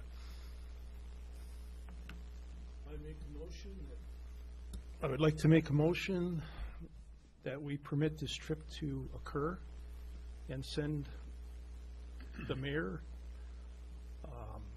however many commissioners want to go, and whoever else that we need to go to Nashville. Thank you. Is that enough? Well, could you be more specific rather than whoever else we need to go? Sound good, did it? It sounded fine, but it would maybe better if it would be specific. In particular, in this instance, the person who was asked to go was the chairperson of Arts and Culture. That might need a separate motion. Okay, well then just do it with the city commissioners. I make a motion that we authorize the city manager, the city commissioners to make the trip to Nashville. And city staff. Is there city staff? No. No city staff is going. It'd be the city manager and the 3 commissioners. We should authorize them to make the trip to Nashville to talk to the hospital group. All right, is there support to that? Commissioner Reynolds, support. I'll second it, but the only thing I was looking for is if you'd be willing to amend that, and if any other commissioners wanted to come, because you said 3. So meanwhile, if somebody changes their mind. Would you be willing to just change the wording of that for any commissioner who wants to? Should I reword this? The clerk pretty much got that. Clerk's got it? Yeah, Okay. okay. All right, so you're seconding that motion? Yes. All right. Now, any further discussion? We've already discussed this quite a bit, but any further discussion? Commissioner Campana? Commissioner Reynolds? No. Commissioner Cambenzi? Okay, well, I'm going to give you an example of information I don't have that you have because you went downstate and went to the hearing to see about the 50+ thousand that we're approved for. I've yet to see the term sheet. 56 million. 56 million. I've yet to see the term sheet. I've yet to see any documentation from what was approved. The only thing I've seen is the video that you're in that describes a 30-year commitment to this project, when anything I've seen, and in fact, I think you took me on head-to-head with this, is that the memorandum of understanding that has not changed is 20 years. So I have a lot of missing pieces that you clearly have that information. I do not. That's one example. When is the entire commission going to get that information? When is the community get to see this? This is one more example of certain commissioners having more information than all of us. Well, so thank what we you. should have done is probably appointed a subcommittee a long time ago, but I was told as a commissioner we would have meetings with the public. We would go out and meet with the public and bring them along. We have not done that. And that is why this community is up in arms about what's going on with the hospital. They don't know. I don't know. Other commissioners can't answer their basic questions. This is a problem. I'm worried that by the end of April or May, the purchase agreement is going to come to me, and I'm not going to have any information, but it's going to be here to prove in front of my face. It is extremely important that they come up here, and it is extremely important that they get in front of the public and sooner than later explain what they want to do. We need to do it here. Okay, thank you. I don't think some of the things you said are true particularly, and I don't have any more information than you do, and I simply went there representing the commission at a hearing. That doesn't give me any more information, so that's my job, and I did that, and I'm happy to do it. And now, any other comments? Commissioner Connolly. I understand the idea of developing business relationships. Been doing that all my life. I agree with that. I think in this context, the next step should be a public forum of some type here in Marquette, and then a meeting at their pleasure, at their invitation, maybe in Tennessee. I'm not totally opposed to this, but I just think that in the context that the next step should be in Marquette. Okay, any other comments? Seeing none, oh, excuse me, Commissioner. Just to reiterate, I have to agree with Commissioner Conley that I think it would have been appropriate on their part, considering the high level of anticipation, anxiety, or whatever term we want to use in the city, for them to come and make a much more specific presentation than they have to the community. But I've said that before, and I Okay. reiterate. Any other comments? Seeing none, we'll call the question. All those in favor of the motion, which would include, well, the motion, please say yes. Yes. Yes. Opposed? No. No. No. Okay, it passes 4-3. Okay, now are there any other motions that you would like to make as commissioners?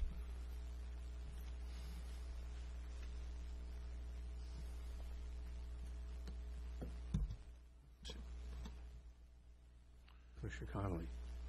I move that the city withdraw support for the attending of the Arts and Culture Committee chairman or any members to the City Commission's trip to Brentwood, Tennessee.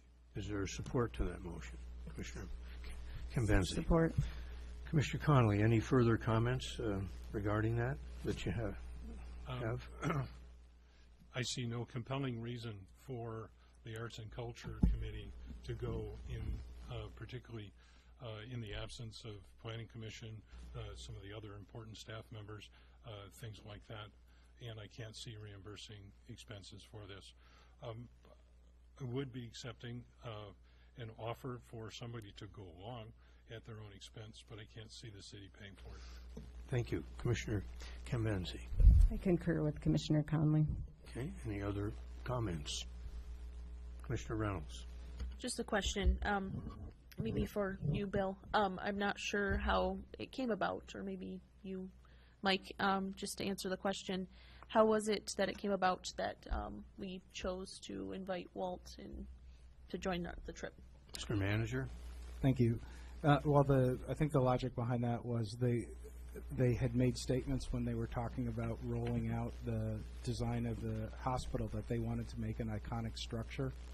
And it was something that the art and culture plan had anticipated as part of the public art policy that they were looking to get in place. And so part of the thinking was the art and culture representative would have a clear understanding of maybe what the public's expectations were, not just in regards to what the impact of the structure might be on the city skyscape, but also if they were going to be showing any kind of plans that showed a campus, what kind of public art would be integrated into the overall facility design. Okay. Any other comments? Okay, call the question then. All those in favor of, Mike, could you repeat the motion so we're... The motion was to, that the city withdraw or withhold, whichever has been authorized to date, the approval of expenses for any member of the Arts and Culture Committee to accompany the City Commission trip to Brentwood, Tennessee. All those in favor of that motion, please say yes. Yes. Yes. Okay, that's too many voices. We'll have a roll call. Could you call the roll, please? Yes, Your Honor. Commissioner Baldini? Yes. Commissioner Kamenzi? Yes. Commissioner Conley? Yes. Commissioner Frazier? Yes. Commissioner Reynolds? Yes. Mayor Pro Tem Campana? Yes. And Mayor Quinn. Yes. See how persuasive you are? My gosh, that's amazing. Thank you. Okay. Well, it was good. That was a good discussion. Thank you for bringing it up. And now we move on to comments from the commission. I'll start with Commissioner Connolly tonight. Well, I noticed in the last week that somebody has widened the city streets, and I want to thank them for doing that. And I also want to thank the Department of Public Works for a wonderful job in clearing our streets. And I hope that last night was the last night that we had to call upon their services for this season. Other than that, nothing else. Commissioner Baldini. I agree with Commissioner Conley. I hope it's the last, but we've all been here in May, and we've sometimes had some snow. And I was at a meeting today talking about 4th of July, and we were joking and laughing because there's still ice in the harbor, but it could be a good reflection come July. It's only 3 months till then, but thank you. Commissioner Reynolds. Nothing really further to add other than just a congratulations. I'm sure we'll have these wonderful girls in here probably in a few weeks, but the under-19 girls team took third at the national championship. I know a few of those wonderful ladies. Also, just a reminder, I will push this, that the City Commission packets are due. We're going to have a seat opener too. And I will refer to you, Mike, to talk about the MML if you could, and Bill as well. And that is all. Oh, and Happy Easter. Thank you. Commissioner Campana.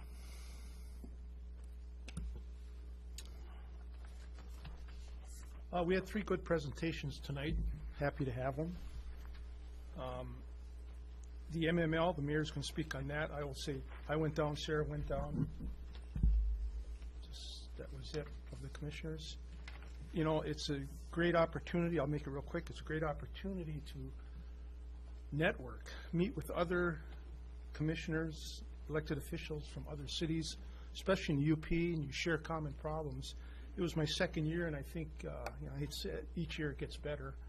And we have good discussions, good breakout meetings there, and you have to, you learn things. So it's well worth attending.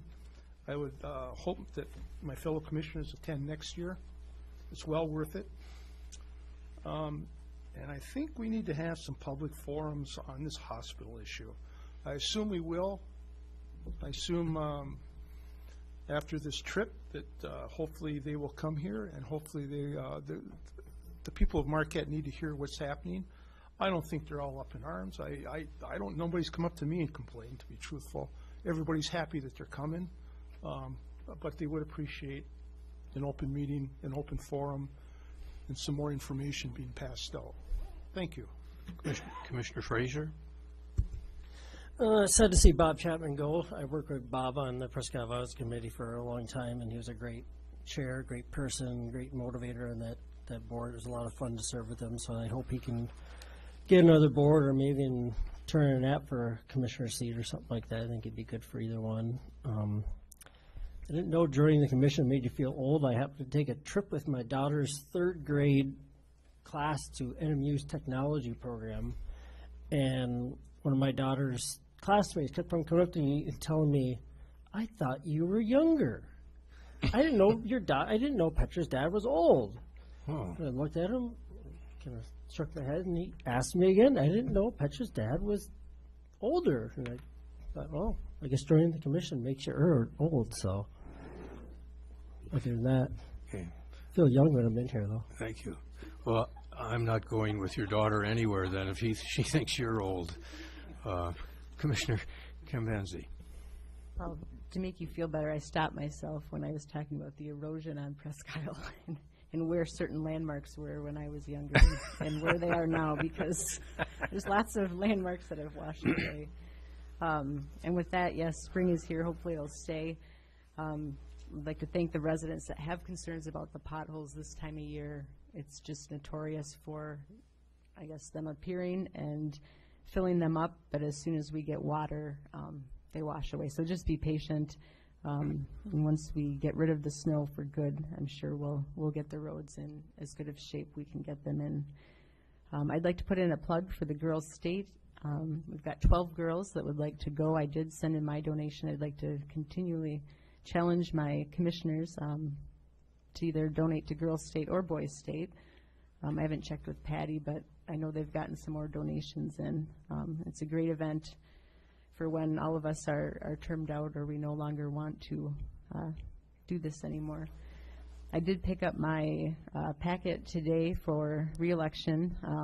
I was shocked that I was the first one. So to everyone in the community, it's not all that bad. Please consider running. Please consider joining our committees. We have a lot of openings. Even though our discussions can get heated and we get emotional, I would like to say that there is respect to each of my commissioners sitting here, and though we have different opinions, that I do respect them for where they come from and what they say.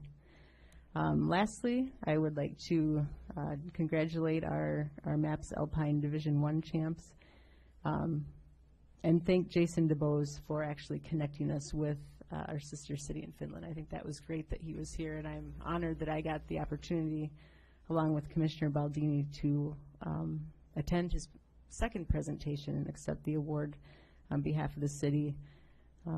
At the end of the day, I guess, when we're all done with our work and our jobs, it was really nice to be reminded that what matters most is family and heritage, and what keeps us all living in a place that gets so much snow, and that is truly that we're all connected, pretty similar people. So thank you. Thank you. Just a couple of remarks.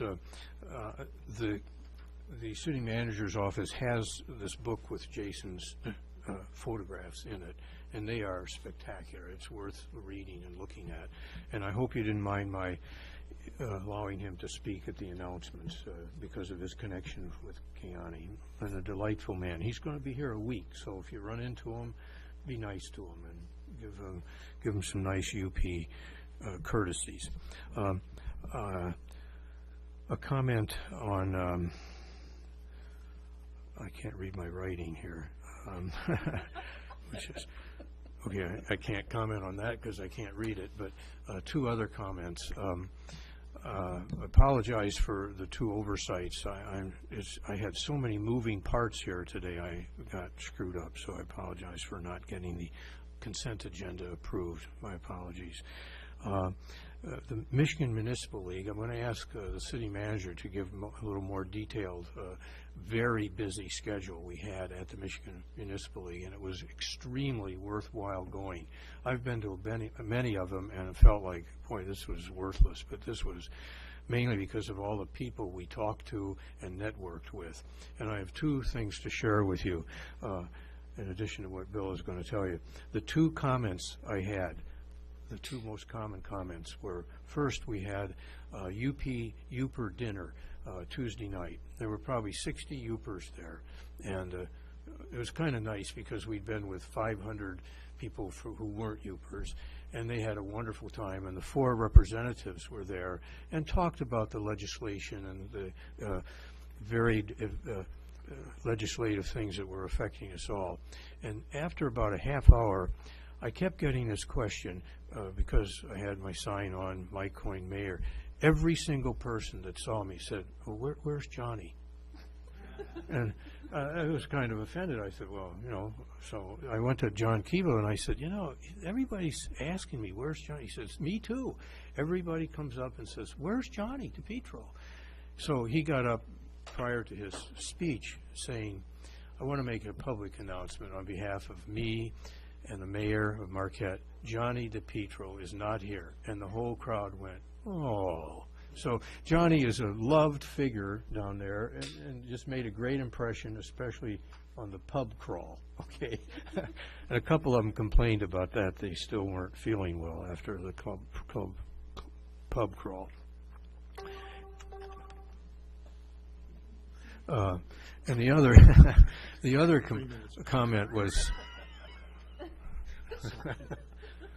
the other comment was, almost everyone everyone that I spoke to first said what a great meeting the MML meeting was in Marquette, and the next words out of their mouth was, I love that city. And most of them said, I want to move there. And that just says a lot. These are city commissioners, city managers that just love this city from all over. And it's because of their visiting and because of our networking with them and because of our going there and getting to know them. Okay, and I see some analogy of that. I don't want to rub it in, but some analogy of the good that we did by getting to know them and them getting to know us in terms of a networking. So, Mr. Manager, am I putting you too much on the spot about, can you go over the billion things and contacts we made there, which were great? Would you mind? Thank you, Your Honor, and I promise I'll try to keep it brief.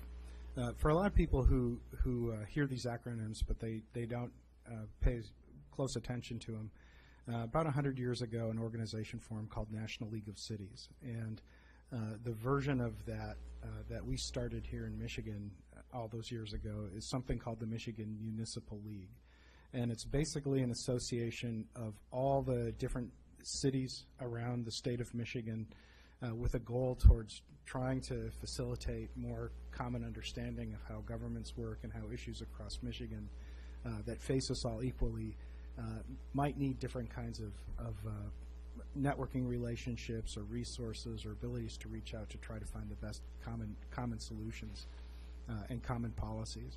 And there are a number of these different associations. There's one for townships. There's the Michigan Association of Counties. In fact, they'll be meeting, I believe actually it's this week, possibly next week, where they're going to be going down and doing the same kind of thing. And it affords us an opportunity to go down in both formal and informal ways and conduct a lot of business that we wouldn't otherwise get a chance to do unless they all come up and visit us like they did last fall. And some of the people you run into there are city commissioners or administrators from around the state. We also run into all of the legislators from the state, some of the executive branch administrators. We run into some of the judicial branch administrators. We typically run into people who are interested in doing business with communities in Michigan, legislative affairs people, lobbyists, the whole bit. And so when we go down, we try to pack every last minute in that we can because it gives us a great opportunity to kind of catch up with people as we see them. So, and then I usually file a follow-up email, and I've done that for the commission, so I apologize if you've heard those things already. But we got down there Monday night, and we met with a wide variety of different colleagues. In particular, some of the issues that everybody was very interested in are Proposal 1 and what different community views on that proposed referendum might be. We had the good fortune of falling in with people from both the west side of the Upper Peninsula and the east side. There are only 2 Upper Peninsula representatives on the board of the MML, Dick Bolin from Wakefield and myself. And so we had an opportunity to talk to them about some of their big development projects on the west side, had an opportunity to talk to some of the people from the Sioux and St. Ignace with some of their big development projects, and most of them are around natural resources. And one of the common threads that those hold for our area are the infrastructure issues. You've heard many times people talking about what's going to happen with energy, and so you can imagine if you're going to be running any kind of industry or natural resource extraction, power is a big issue that people want to talk about. How do you move it? Do you move it by seaport? Do you move it by rail? What's the current state of infrastructure across the UP, and where do our priorities need to be? Those were things that people were very interested in speaking about. Continued the next morning with Senator Casperson's office. Senator Casperson, Representative Keevil, and I met with DNR Director Keith Cray. We've been spending a fair amount of time the last 2 months trying to line up different federal and state resource streams to potentially help with the Lakeshore Boulevard reconstruction. And we confirmed that he is aware of and understands our need, and he'll be working with our legislative leaders to try to find some kind of solution, at least in part, to help us restore Lakeshore Boulevard. We met with the Michigan Strategic Fund Board, provided testimony, successfully getting approval to step up the Superior Trade Zone. So that was a huge accomplishment after about 44 months of working to get the law changed to allow us to apply, and then following the governor's signature last December 2013, the process of doing all the studies and the collaboration and support necessary to get all the local governments online to support that effort. So that was a pretty great thing. We met with the MML board to get updates on all their different initiatives.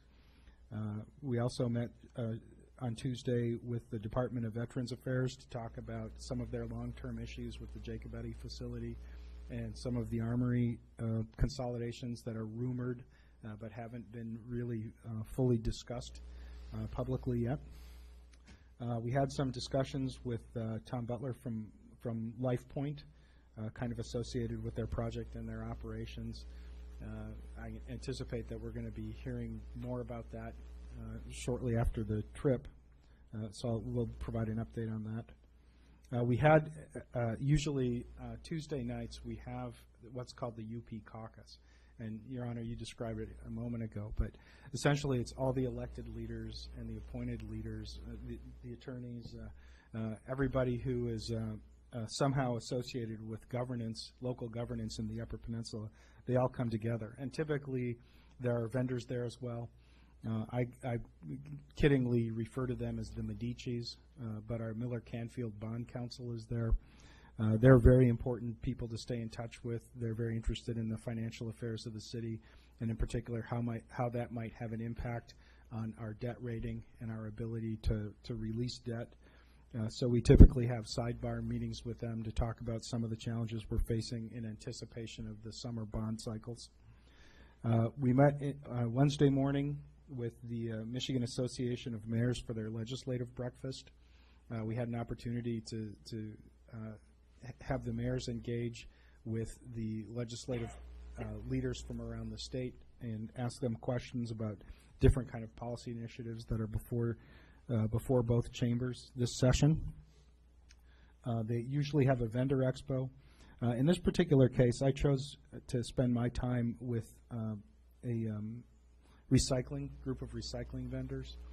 I was interested in getting a sense to see if I could corroborate some of the things that I'm hearing about how to open up our market for greater competition with the way that we release our contracts and what some of the considerations are that firms who aren't currently doing work in our area might be looking at as potentially knocking down barriers to entry or making it more interesting to have them come up and compete for some of our contracts.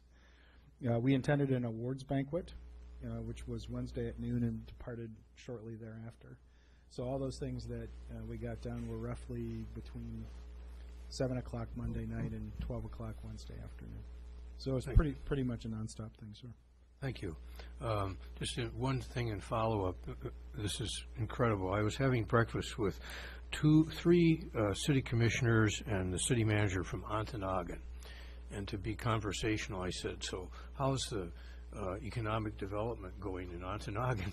And the guy, oh, we have a great new thing. What's that? Now if I came to suggest this to the commission, you would probably have me institutionalized. But here's what they have. They have a chopstick factory in Ontonagon, and they're making chopsticks and shipping them by container ship to China and Japan. And I said, you're kidding me. No. I said, you can make chopsticks in Ontonagon cheaper than you can in China. Well, yes, because they don't have any wood.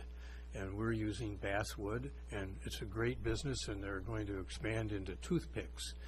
And I thought, okay, so, and then someone reminded me that that's, like towns like Matchwood, that's how they got their start making diamond matches. And here, Ontonagon, and really an entrepreneur guy there, so anything is possible. But wouldn't you think I kind of lost it if I said, let's have a chopstick factory down at the new hospital, at the old hospital? I mean, amazing. So just things like that just kept occurring. And when we got the Superior Trade Zone, boy, two businesses from the West End came. How do we get in on this? We've got a great idea about rail, and that's exactly what this Superior Trade Zone is supposed to do, is get people talking. Why don't we connect the West End with the East End by a railroad? Well, there's a novel idea. It used to be that way, and if you're going to ship stuff to Europe or Japan, it would be very good to have a rail network, and that's the incentives that this Superior Trade Zone entails. And 4 hours later, we were in a heated conversation with a group from Ontonagon. I mean, from wherever. I can't say where. But again, that's the value of being there face to face and talking. So anything further you have? Thank you. Not this evening, Your Honor. Okay. Well, we're adjourned. What?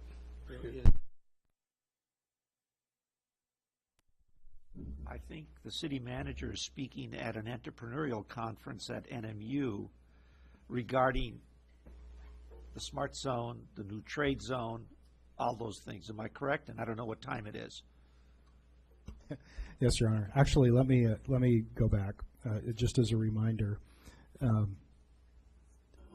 Tomorrow evening, we'll be having the joint Joint City Commission Planning Commission work session on the Community Master Plan. And so for folks who are interested in that update, that's going to be a great detailed discussion to see what's going to be coming forward from the Planning Commission in terms of their information that will inform our strategic plan and our economic development plans. On Wednesday,